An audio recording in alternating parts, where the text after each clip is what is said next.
E rapaziada, final de dia 1, missão concluída.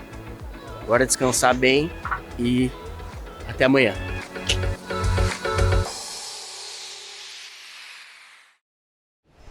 E aí? E aí, bom dia. Bom dia. Simbora? Cansado? Descansado. Consegui dormir tarde só. Não fui pra academia hoje. Eu tinha falado ontem já, é difícil de manter essa rotina de academia. O torneio acabou 2h30. Aí até sair, a adrenalina fica muito alta. Difícil dormir. E aí até pedir uma comida, ir pro quarto, todas essas coisas demora. Fui dormir, acho que era 5h30 da manhã. Já tinha amanhecido. E aí acordei aí agora, acho que era 1 e pouco. Então deu pra dormir bem.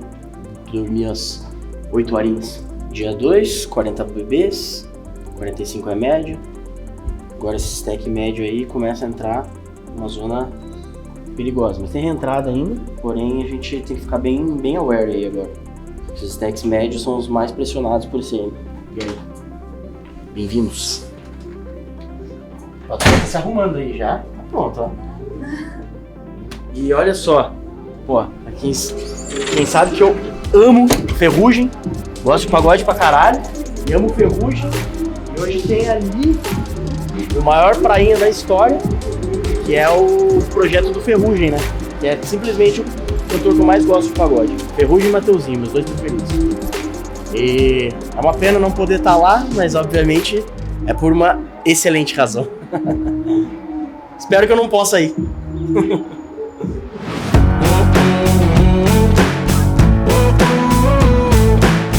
Já voltou? GL. Aquele lá? Mixed? Pô. E aí, turma? Bom dia. E aí, meu amigo? Beleza? Number 1. Hey, number 2, how are you? Olá. Hey! Safado. Não, safado nada. Você é safadinho. Sim, safadinho. Safadinho. Sim. E aí, irmão? Beleza? Cafezito? Então cafezito, né? É com açúcar ou é sem açúcar o café? Espero que seja sem, que eu só tomo sem nada. Sem açúcar. No cheiro seja.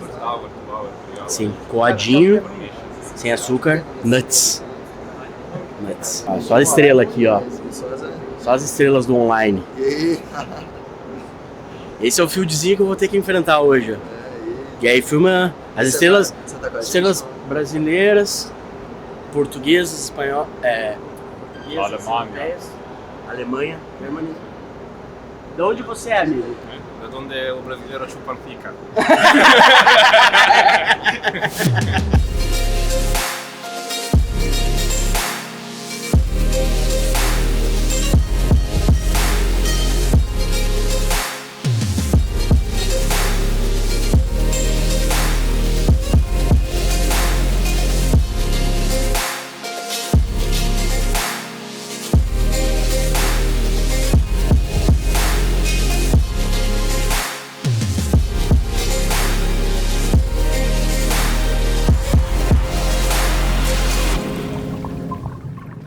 Como vocês viram no primeiro episódio desse vlog, eu comecei o torneio muito bem, fiz bastante ficha, joguei alguns pots muito interessantes e acabei perdendo um pouco essas fichas no final. Passei ali com 40 e poucos Big Blinds pro dia 2. Joguei alguns pots, nada deu muito certo e a primeira mão importante que eu vou mostrar aqui pra vocês é quando eu tenho 23 Big Blinds, sou Small Blind, e o Henrique Lourenço, que é um jogador que eu já conheço, um jogador recreativo, que eu tenho uma visão dele jogar mais tight. Ele abre de UTG, a gente tá em 7 na mesa. O Button, que também é um jogador recreativo que eu não conhecia, paga. E eu tenho uma ação a ser feita com esse As e 10 de ouros que eu olho do Small Blind. Aqui eu posso ou ir all in ou pagar. Squeezar para pagar uma 4bet ou para foldar para uma 4bet eu não acho que seja inteligente, dado a quantidade de ficha que a gente tem. Também não acho que induzir nada de 4bets, assim, de jogadores recreativos seja uma boa ideia, porque as 4bets dele normalmente são muito tights. E também acredito que o Henrique, sendo um jogador mais tight, não vai abrir tantas mãos como ele deveria dessa posição. Então prefiro jogar de call.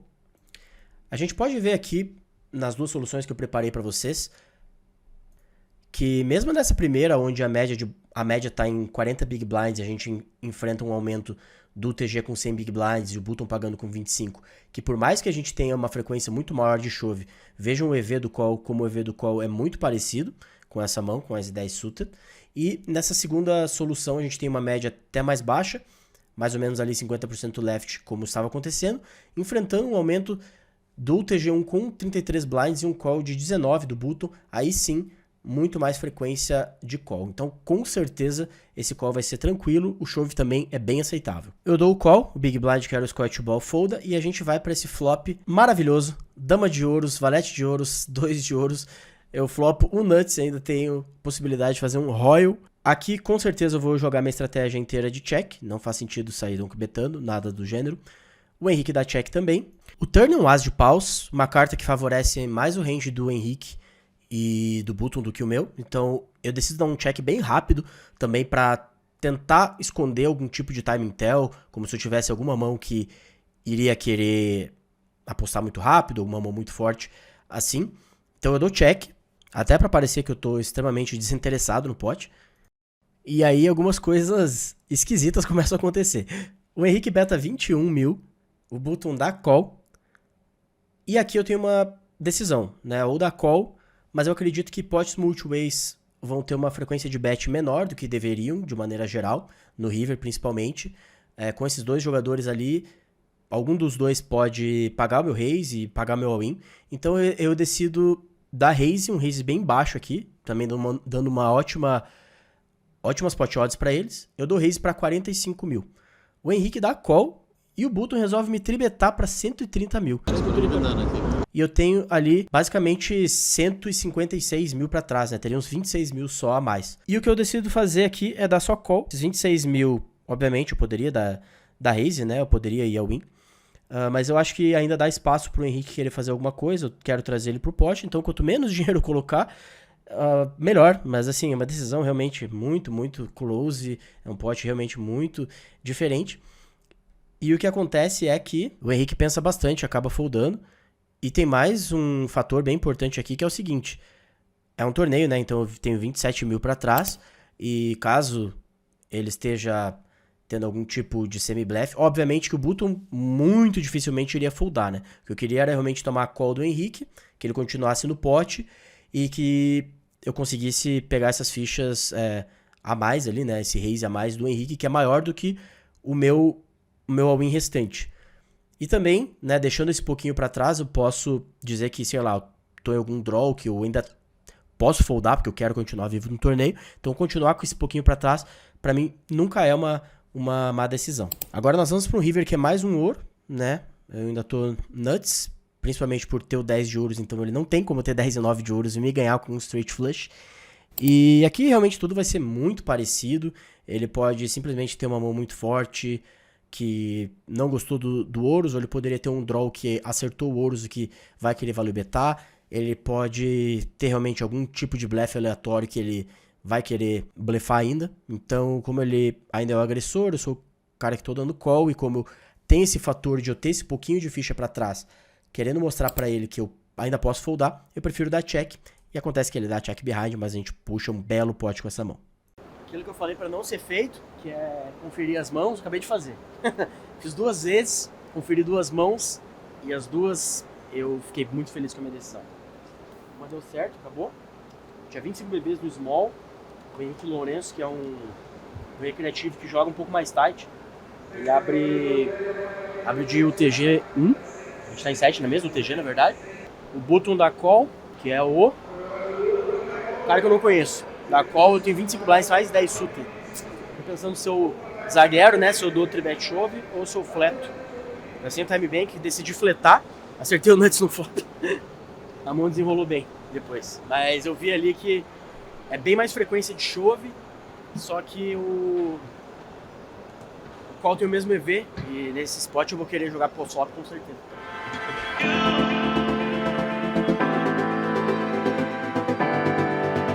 Agora eu sou mudado de mesa, tenho apenas 8 Big Blinds. Eu vou jogar o total de apenas uma mão nessa mesa mesmo, porque logo depois eu vou ser mudado para a mesa da TV. Mas por enquanto eu tenho 8 Big Blinds, enfrento um raise do Hijack, que tem ali mais de 100 Big Blinds. e eu olho esse 6 e 3 off, essa mão horrorosa, mas apesar de ser uma mão horrorosa, é uma mão que a gente vai ter que defender nessa situação. E eu acredito que a gente vai ter que defender essa mão, porque eu tenho duas soluções aqui, que eu posso mostrar para vocês com o ICM envolvido. Na esquerda a gente tem uma média de 30 Big Blinds, 37% do field left, e um Big Blind com 6 Big Blinds, onde o 6 e 3 off é uma defesa. E na direita a gente tem uma média de 20 Big Blinds, 50% do field left, e um Big Blind com 11 Big Blinds, onde o 6 e 3 off é um fold por pouco. Eu acredito que fazendo alguma coisa nesse meio termo aqui, a gente pode ver que, levando essa solução da esquerda em consideração, a média é maior do que 30 Big Blinds, o que vai querer fazer a gente defender mais. O field é 50% left, o que vai querer fazer a gente também defender mais. O nosso vilão tá abrindo com 100 Big Blinds, o que vai querer também fazer a gente defender mais. E a única coisa que faz a gente querer defender menos é o nosso stack, que tem 2 Big Blinds a mais, o que faz bastante diferença. Mas eu acredito que o 6 e 3 off tenha que ser uma defesa nesse caso. E se não for também, não vai ser o fim do mundo e... Enfim, eu decidi pagar na hora. Eu aplico o call e vejo um board excelente, 6, 6 e 2 Rainbow. E nesse board, como vocês podem ver, o nosso vilão tem que apostar com o range inteiro dele, um Big Blind, que é o que ele faz. Ele aposta 12 mil fichas. E aqui eu tenho uma decisão. Tem algumas possibilidades, ou da raise baixo, ou ir win ou da call. Na hora eu prefiro dar o call, como vocês podem ver. E o motivo que me levou a fazer isso é que normalmente... Com stacks muito curtos, você quer fazer mais slow plays. Eu sabia que ele era um bom jogador e que poderia jogar corretamente, blefar bastante, apostar bastante. Então eu prefiro dar o call. O turn vem esse valete de paus. E obviamente eu vou voltar da check, né? Não faria sentido sair donk betando ou nada aqui. A gente ainda está em desvantagem de equidade. Ele ainda pode valer betar muito, mãos piores, ele ainda pode blefar muito, eu dou check. Ele aposta baixo de novo, que eu novamente vejo como um acerto da parte dele. Não à toa, ele é um bom jogador. Ele aposta 16 mil, um blind de 33. E aqui é onde a minha decisão difere da solução, em que eu preferi dar call. Normalmente, eu achei realmente que fazer o slow play aqui seria o melhor, mas são stacks tão curtos que as decisões realmente são bem difíceis de acontecerem, e muitas coisas vão influenciar esse cenário, né? Se ele blefa mais, o quanto que ele value beta, o quanto que ele paga contra o chove, mas o fato é que, por teoria, realmente, a minha jogada é um erro. Eu dou o call e vejo um 3 no river, o que deixa a gente com full house ainda. Sigo com o plano de ainda dar check e vejo ele dar check behind. Aqui na solução a gente pode ver que a gente ainda poderia ter algumas donk bets nessa situação, que não me passou pela cabeça na hora, mas como eu falei pra vocês, stacks extremamente curtos são realmente situações de muitas e muitas variáveis ocorrendo ao mesmo tempo.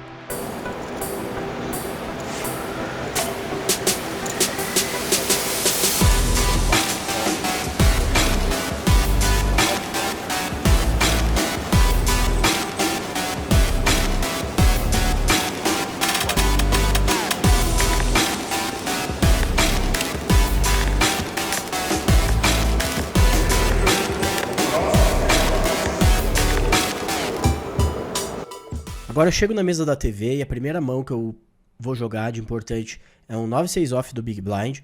O TG abre mini raise, o Gabs Drogba com um stack grande paga do hijack. O Small Blind, que eu já tinha visão de que era um jogador recreativo, vocês podem ver nas imagens que eu estava com o celular, a gente podia assistir as transmissões, então eu já estava assistindo e foi antes do break, então assisti as mãos que estavam rolando na mesa da TV e já tinha visto que ele era um jogador recreativo. E eu olho esse 9-6 off do Big Blind e resolvo dar call também. Aqui eu quero colocar os comentários da transmissão do comentarista, que é o Vitor Pertilli, um jogador de MTT muito bom, o qual eu respeito muito. E estava realmente vendo os comentários e aprendendo também com todos os comentários dele. E eu quero colocar esse comentário dele para vocês, para falar também e mostrar que defesa de Big Blind em MTTs com ICM envolvido é realmente algo bem difícil de se fazer. Também chamar atenção ali para a defesa do 9-6 off ali do Zinhão também. Ele que é um jogador bem teórico, né? Todo mundo sabe aí que é uma das lendas do cash game brasileiro. Provavelmente Ele deve se restringir à parte matemática pura ali, de ter que defender com odds tão baixas. Só que quando a gente fala de estratégia ali de torneio, jogando num spot multi-way, vai ser complicado a gente defender esse tipo de mão jogando contra 3 jogadores, jogando contra o range do TG, do Small Blind. Normalmente a gente vai se colocar em alguns cenários assim, onde quando a gente acertar, a gente não tem força suficiente para descer ali os nossos 12, 13 blinds, que é o stack dele. Então, tomar um pouquinho de cuidado só com esse range de defesa, porque quanto mais pessoas entram na mão, apesar do preço ficar mais barato, as nossas implied odds elas ficam maiores, né? Então, só cuidar um pouquinho com isso. Bom, e só pra dizer que eu realmente respeito muito a opinião do Pertilli. Eu concordo com ele, realmente a sua defesa multi-way tem que ser mais tight, tá? Não adianta só você olhar as pot odds, e eu sabia disso, concordo com isso, mas alguma das coisas que eu levei em consideração na hora pra pagar esse Big Blind foi o seguinte: a primeira coisa é que a gente tava ali quase 50% do field left, a segunda coisa é que pagavam só 7 nesse torneio, ou seja, 10,7%, diferente das premiações normais de torneio, que giram ali em torno dos 15%. Então, até chegar na premiação, vai demorar mais, então a gente tem que jogar um pouco mais solto. Tá certo que a primeira faixa de premiação, ela já era de 250 mil reais, 2 vezes e meia o buy-in, que normalmente isso é bem maior também do que as faixas de premiações dos torneios comuns. Mas também o primeiro levava quase 30% da premiação total, ao contrário dos 15%, 20% que normalmente tem nesses torneios. Então isso são coisas muito relevantes para achar que eu deveria me expor mais ao risco nesse torneio, tá? Apesar de ter essa primeira faixa do ITM muito gorda, realmente a gente precisa, além de precisar fazer ITM, para fazer ITM a gente vai ter que chegar com um stack decente, e também para chegar nas primeiras posições, que é onde realmente está o grosso do dinheiro, a gente vai ter que se expor. Então eu rodei essa mão no Holding Resource, então a gente pode ver aqui o raise do TG, o call, tá? O raise do TG aqui, o call do hijack, que é o Gabs Drogba, ou seja, ele fletou ali o Ice Dama Suited, que é perfeito para essa situação.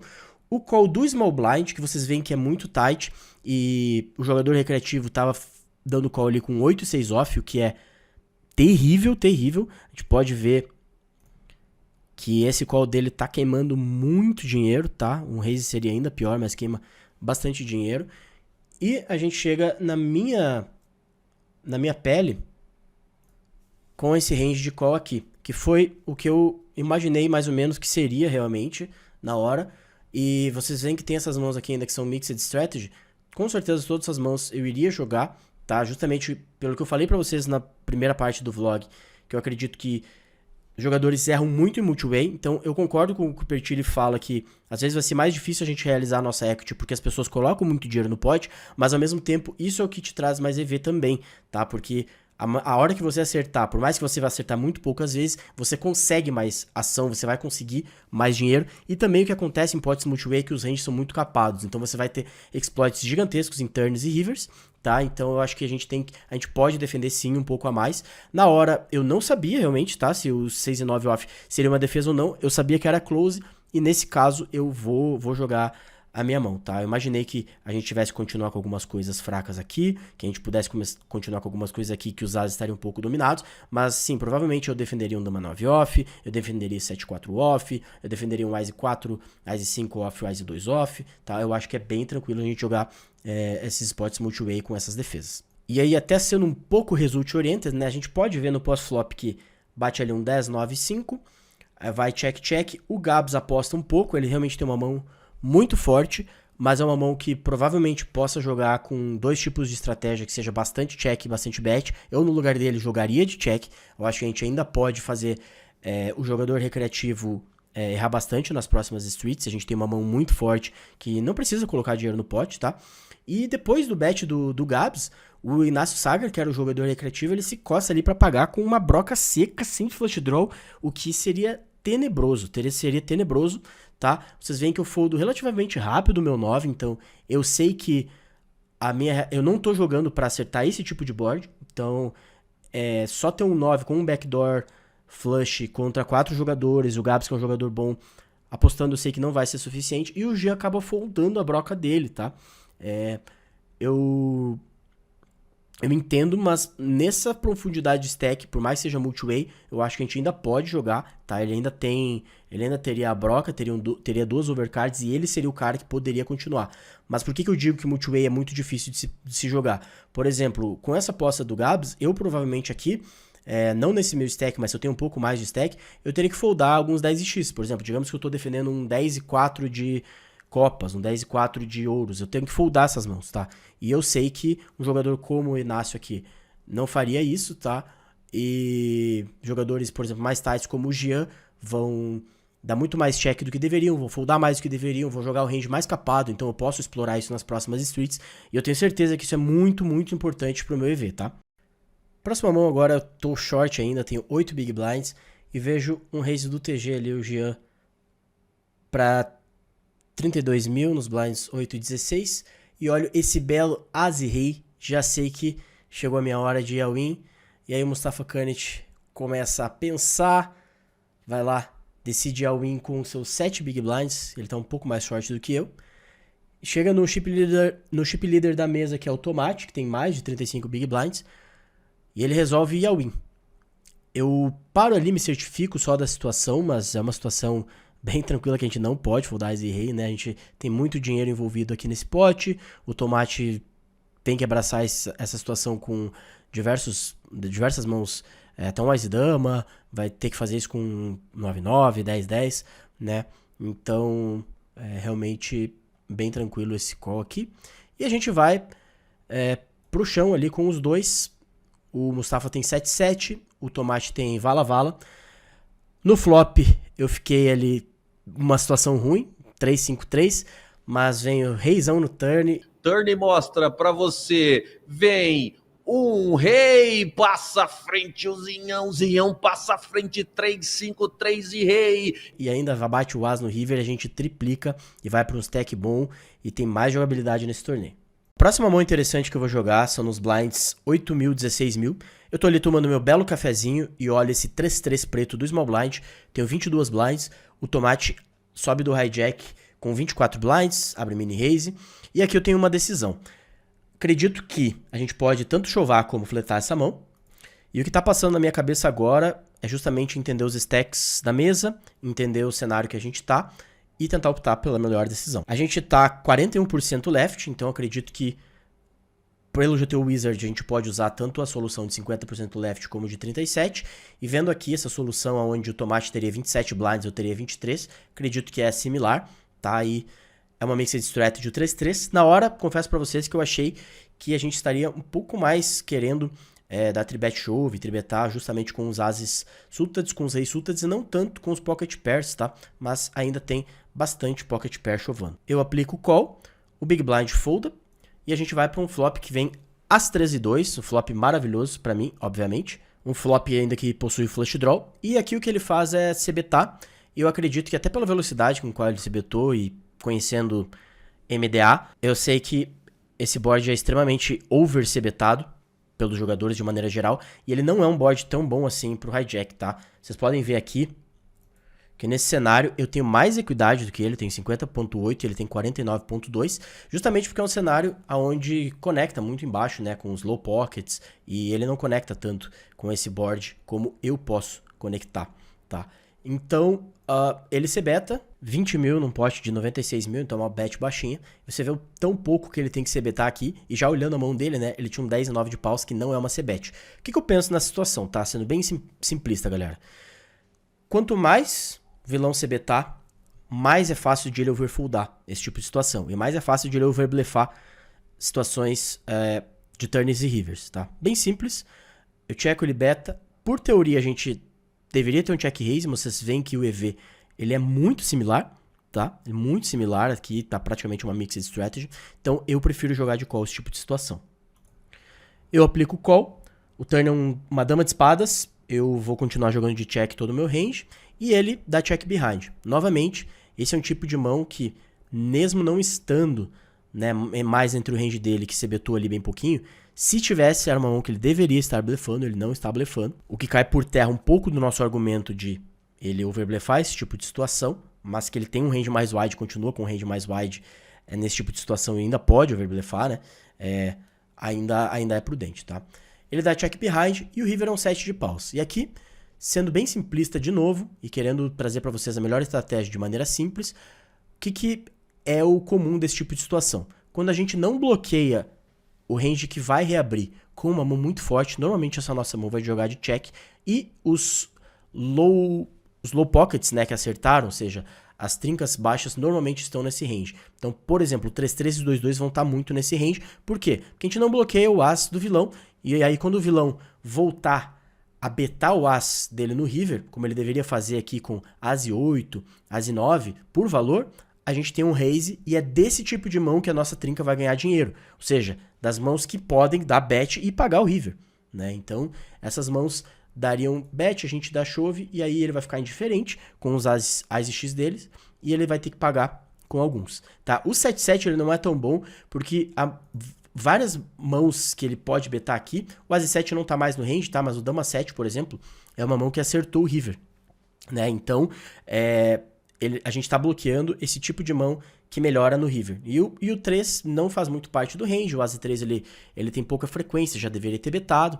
Então, o 3-3 e o 2-2 normalmente são mãos boas, esses low pockets que não bloqueiam um range de value bet river. Eu dou check e ele dá check behind, tá? Com o 10 e 9 dele. Novamente, né? Se estivesse no range, essa mão aí é uma mão que deveria blefar. Mesmo se ele ser betar range aqui, se a gente fizer um node lock, essa mão deveria betar, deveria ser um blefe. Acabou que ele não blefou, tá? Enfim, é uma mão bem complexa em que diversas variáveis vão influenciar no resultado dela. E é isso.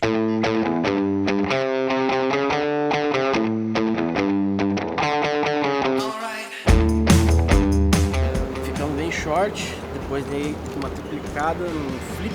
As errei contra a vala contra 7-7. E agora consegui ganhar umas fichas. Acho que eu devo estar com perto de 30 blinds, perto de uns 500 mil, talvez um pouco menos, 450 assim. Então que vamos, 24 left. Acho que agora tem redraw, 3 mesas de 8. Mas o ITM tá longe ainda, em 7. Não sei se vai formar hoje. E duas coisas importantes. O ITM ele é muito grande. Então, como é um torneio de 100 mil, que o ITM já é 250, são 2 buy-ins e meio, isso é muita coisa. E a premiação pro primeiro 2 milhões, que é praticamente 30%, que é muito. Então assim, o ICM vai ser muito grande nos dois quesitos, tanto para você entrar na premiação, isso é muito valioso, mas como a premiação tá inteira lá em cima, você também tem que jogar bem pra frente. Então eu tenho jogado bem pra frente e essa vai ser a ideia, assim, eu vou fugir de jogo, o objetivo é cravar, porque paga muito pro primeiro, entendeu? Paga o dobro pro primeiro do que normalmente os torneios pagam. Então, é o famoso top heavy que a gente chama.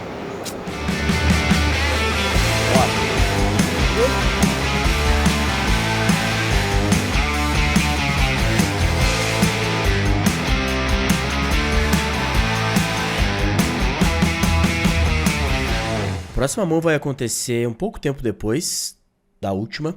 Eu olho esse 9-9 vermelho bonito aqui do cutoff. A mesa roda em fold e eu com 27 blinds abro o raise. E o Rafa Reis, que é um jogador experiente, campeão da WSOP, me tribeta do small blind, fazendo uma size ali de 118 mil, né? Eu faço 32 e ele faz 118. Isso ali dá um pouco mais de 7 big blinds. E nessa situação, o que tá passando na minha cabeça agora é se eu devo chovar ou se eu devo dar call. Fold, obviamente, não existe, o nosso 9-9 é muito forte. E eu começo a pensar sobre como ele constrói o range dele, como esse range deveria ser construído. O range do Small Blind ele é um pouco mais linear do que o range do Big Blind, mas mesmo sendo em torneios onde a gente vai ter um range de flat, ele não vai ser totalmente linear como é em cash games onde a gente só tribeta. Então ainda vão ter algumas mãos polarizadas e eu queria trazer para vocês a solução para que a gente olhe o GT Wizard. E eu trago para vocês aqui 3 situações diferentes, né, das soluções existentes no GT Wizard. Como estávamos ali 41% left, a gente pode usar tanto 37 como 50, como eu já falei para vocês na última mão. E todas as 3 soluções elas têm algo em comum, que é uma size um pouco menor de tribet, mas todas elas têm algo em comum que é uma frequência de flat, uma frequência de chove com o 9-9, né? Misturando um pouco ali, você vê que o as sempre vai ser flat nesses cenários, justamente mostrando que o range ele é um pouco mais polarizado, sim, tá?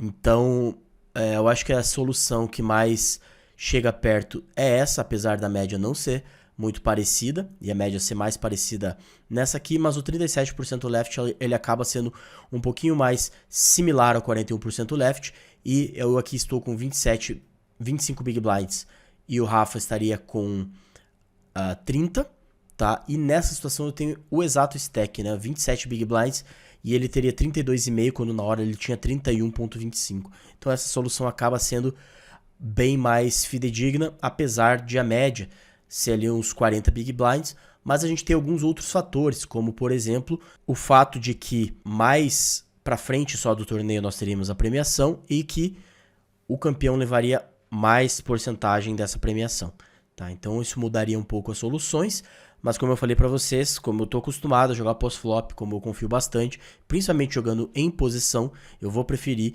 nesse tipo de situação, levar mais pro pós-flop. Eu aplico call e a gente vê um flop as de espadas, 10 de ouros e as de copas. Nessa situação, na hora, o Rafa apostou 65 mil na c-bet dele, que é uma c-bet de 4 big blinds, num pote de 20 big blinds. E na hora eu achei que essa size ela não seria mais correta. Achei que ele deveria ter uma size menor de c-bet. Isso é algo que acontece muito em cash game, isso é algo que acontece muito na parte teórica, que é quando um board ele é extremamente favorável para você, você não precisa colocar muito dinheiro no pote, principalmente com o SPR estando baixo, tá?